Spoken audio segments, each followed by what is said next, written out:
بسم اللہ الرحمن الرحیم۔ ابن ماجہ میں ہے کہ حضور پاک صلی اللہ علیہ وسلم نے اپنے ایک خطبے کا کم و بیش حصہ دجال کا واقعہ بیان کرنے، اس سے ڈرانے میں ہی صرف کیا، جس میں یہ بھی فرمایا کہ دنیا کی ابتدا سے لے کر انتہا تک کوئی فتنہ اس سے بڑا نہیں۔ تمام انبیاء کرام اپنی اپنی امتوں کو اس سے ڈراتے اور آگاہ کرتے رہے ہیں۔ میں سب سے آخری نبی ہوں اور تم سب سے آخری امت ہو، وہ یقیناً تمہیں میں آئے گا۔ اگر میری موجودگی میں آ گیا تب تو میں اس سے نپٹ لوں گا، اگر میرے بعد آیا تو ہر شخص کو اپنا آپا اس سے بچانا پڑے گا۔ میں اللہ تعالیٰ کو ہر مسلمان کا خلیفہ بناتا ہوں۔ وہ شام و عراق کے درمیان نکلے گا، دائیں بائیں خوب گھومے گا۔ لوگو، اے اللہ تعالیٰ کے بندو، دیکھو دیکھو تم ثابت قدم رہنا۔ سنو، میں تمہیں اس کی ایسی صفت سناتا ہوں جو کسی نبی نے اپنی امت کو نہیں سنائی۔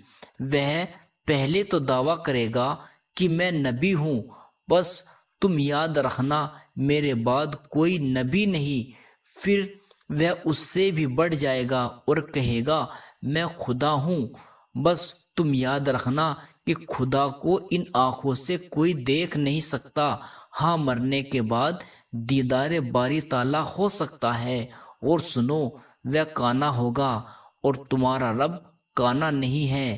اس کی دونوں آنکھوں کے درمیان کافر لکھا ہوا ہوگا، جسے پڑھا لکھا اور ان پڑھ غرض ہر ایماندار پڑھ لے گا۔ اس کے ساتھ آگ ہوگی اور باغ ہوگا۔ اس کی آگ دراصل جنت ہے اور اس کا باغ دراصل جہنم ہے۔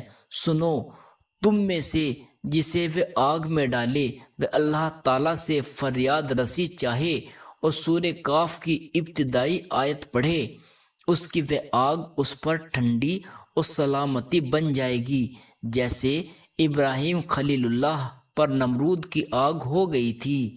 اس کا ایک فتنہ یہ بھی ہوگا کہ وہ ایک عربی سے کہے گا اگر میں تیرے مرے ہوئے ماں باپ کو زندہ کر دوں پھر تو مجھے رب مان لے گا۔ وہ اقرار کرے گا، اتنے میں دو شیطان اس کی ماں اور باپ کی شکل میں ظاہر ہوں گے، اسے کہیں گے بیٹے یہ تیرا رب ہے، تو اسے مان لے۔ اس کا ایک فتنہ یہ بھی ہوگا کہ وہ ایک شخص پر مسلط کر دیا جائے گا، اسے آرے سے چروا کر دو ٹکڑے کروا دے گا، پھر لوگوں سے کہے گا میرے اس بندے کو دیکھنا، اب میں اسے زندہ کر دوں گا۔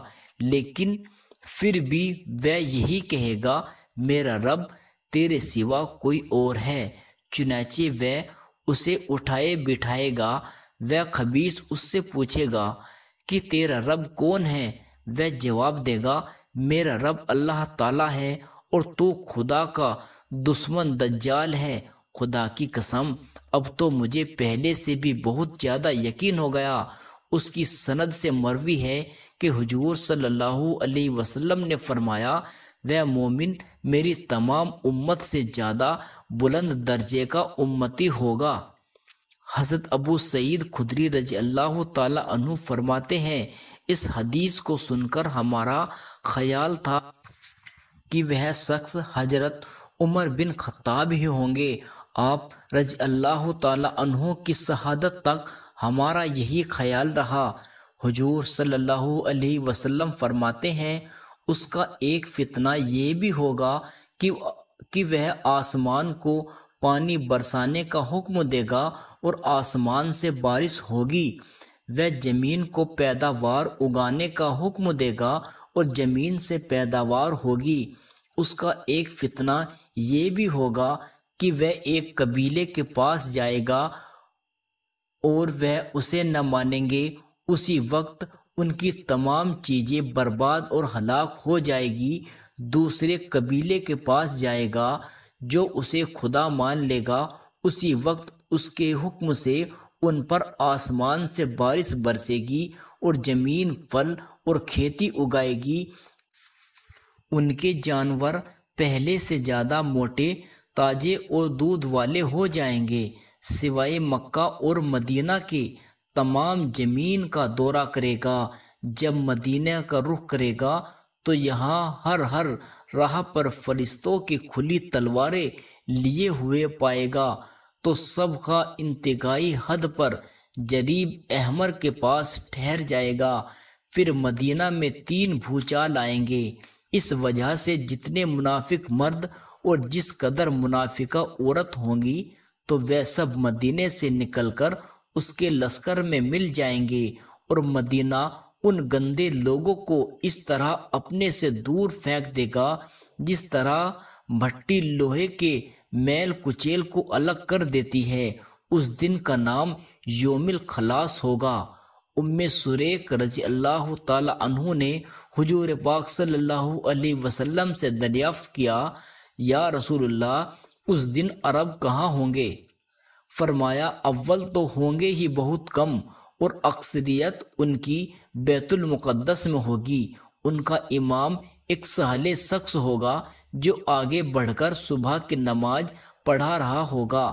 جب عیسیٰ علیہ السلام نازل ہوں گے وہ امام پچھلے پیروں پیچھے ہٹے گا تاکہ آپ علیہ السلام آگے بڑھ کر امامت کرائیں، لیکن آپ عیسیٰ علیہ السلام اس کی کمر پر ہاتھ رکھ کر فرمائیں گے کہ آگے بڑھو اور نماز پڑھاؤ، اقامت تمہارے لیے کہی گئی ہے، بس اس کا امام ہی نماز پڑھائے گا۔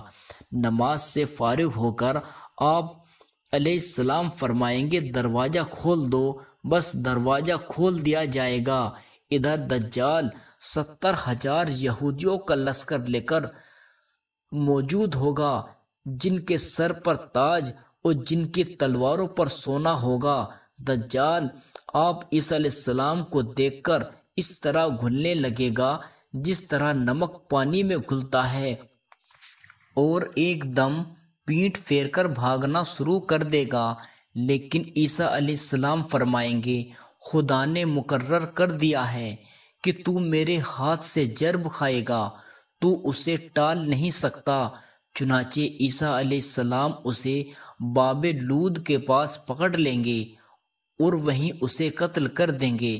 اب یہودی بدحواسی سے منتصر ہو کر بھاگیں گے، لیکن انہیں کہیں سر چھپانے کو جگہ نہ ملے گی۔ ہر پتھر، ہر درخت، ہر دیوار اور ہر جانور بولتا ہوگا کہ مسلمانوں، یہاں یہودی ہے، آ کر اسے مار ڈالو۔ ہاں، ببول کا درخت یہودیوں کا درخت ہے، وہ نہیں بولے گا، جسے گرکد کا درخت بھی بولتے ہیں۔ حضور صلی اللہ علیہ وسلم فرماتے ہیں کہ پھر عیسیٰ ابن مریم علیہ السلام میری امت میں حاکم ہوں گے، عادل ہوں گے، امام ہوں گے، با انصاف ہوں گے، صلیب کو توڑنے والے، خنزیر کو قتل کرنے والے جزیوں کو ہٹا دیں گے، حسد اور بغض بالکل جاتا رہے گا، ہر زہریلے جانور کا زہر ہٹا دیا جائے گا، بچے اپنی انگلی سانپ کے منہ میں ڈالیں گے لیکن انہیں کوئی زہر نہ پہنچے گا، شیروں سے لڑکے کھیلیں گے، کچھ نقصان نہ ہوگا، بھیڑیاں بکریوں کے گلے ریوڑ میں اس طرح پھریں گے جیسے رکھوالا کتا ہو، تمام زمین اسلام اور اصلاح سے اس طرح بھر جائے گی جیسے کوئی برتن پانی سے لبالب بھرا ہوا ہو، سب کا کلمہ ایک ہو جائے گا،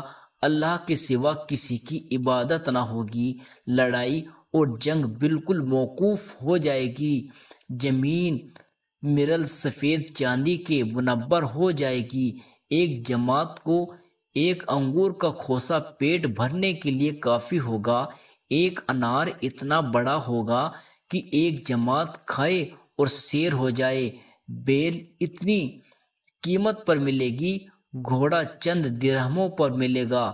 لوگوں نے پوچھا کہ اس کی قیمت گر جانے کی کیا وجہ ہوگی؟ فرمایا، اس لیے کہ لڑائیوں میں اس کی سواری بالکل نہ لی جائے گی۔ دریافت کیا گیا کہ بیل کی قیمت بڑھ جانے کی وجہ کیا ہوگی؟ فرمایا، اس لیے کہ تمام زمین میں کھیتیاں ہونا شروع ہو جائے گی۔ دجال کے ظہور سے 3 سال پیشتر سے سخت قحط سالی ہوگی۔ پہلے سال بارش کا تیسرا حصہ بحکم خدا روک لیا جائے گا اور زمین کی پیداوار کا بھی حصہ کم ہو جائے گا۔ پھر دوسرے سال خدا آسمان کو حکم دے گا کہ بارش کی 2/3 روک لے۔ پھر یہی حکم زمین کو ہوگا کہ اپنی پیداوار 2/3 کم کر دے۔ تیسرے سال آسمان سے بارش کا ایک قطرہ نہ برسے گا، نہ زمین سے کوئی پیداوار ہوگی۔ تمام جانور اس قحط سے ہلاک ہو جائیں گے مگر جسے خدا چاہے۔ آپ صلی اللہ علیہ وسلم سے پوچھا گیا پھر اس وقت لوگ زندہ کیسے رہیں گے؟ آپ صلی اللہ علیہ وسلم نے فرمایا ان کی غذا کے قائم مقام اس وقت ان کا لا الہ الا اللہ کہنا، اللہ اکبر کہنا اور سبحان اللہ کہنا اور الحمدللہ کہنا کافی ہوگا۔ سبحان اللہ۔